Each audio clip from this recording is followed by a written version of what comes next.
Merci Monsieur Cohen. Vous semblez vous émouvoir qu'on puisse évoquer certaines affaires judiciaires, c'est votre droit. Le 18 juin dernier, vous receviez Rachida Dati sur le plateau de C'est à vous. Non, attends, monsieur le rapporteur, monsieur monsieur le rapporteur, ça suffit maintenant. Là, c'est terminé. C'est terminé. Maintenant, c'est terminé. Maintenant, c'est terminé. Patrick Cohen a été cuisiné par le rapporteur Ciotis Charles Aloncle lors de son audition par la commission d'enquête sur l'audiovisuel public à l'Assemblée nationale ce jeudi 18 décembre. Il a été largement interrogé sur la fameuse vidéo montrant le journaliste attablé avec Thomas Legrand et deux cadres du PS. La discussion a certes été animée entre le député et le journaliste.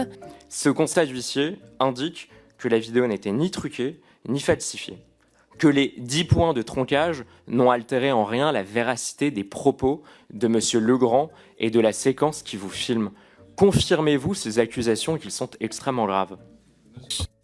Monsieur le rapporteur, vous me parlez d'un constat d'huissier. Je suppose que vous l'avez consulté ou vous en disposez. Monsieur Cohen, je vous pose les questions. Je me permets de vous demander de me répondre.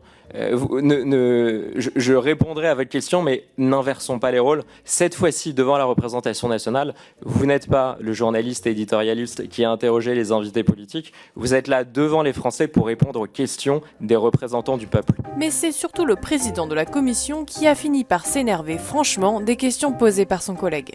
Les points de procédure sur le constat d'huissier, dont je n'ai pas connaissance comme président de cette commission d'enquête, dont le bureau de la commission d'enquête n'a pas connaissance.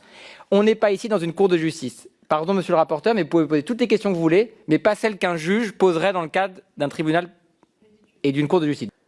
Est-ce que vous maintenez votre plainte pour diffusion de fausses informations de nature à troubler la paix publique, alors qu'il y a un constat d'huissier, vous l'avez en votre possession, qui indique précisément le contraire et qui nie le caractère faux des révélations qui ont été faites?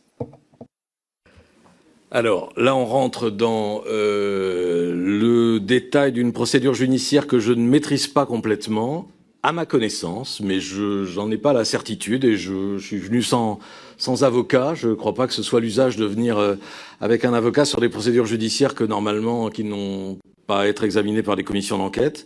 Mais à ma connaissance, nous n'avons déposé plainte que pour atteinte à l'intimité de la vie privée. Vous semblez vous émouvoir qu'on puisse évoquer certaines affaires judiciaires, c'est votre droit.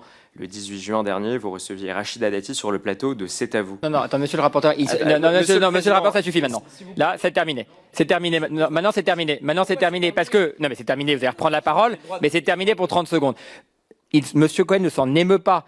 La justice, vous savez, en France, il y a la séparation des pouvoirs. C'est ce qui garantit l'état de droit. Il y a la justice, il y a le pouvoir exécutif et il y a le pouvoir législatif. Ici, on est dans une commission d'enquête du pouvoir législatif de l'Assemblée nationale. Donc on ne peut pas mélanger des procédures judiciaires en cours.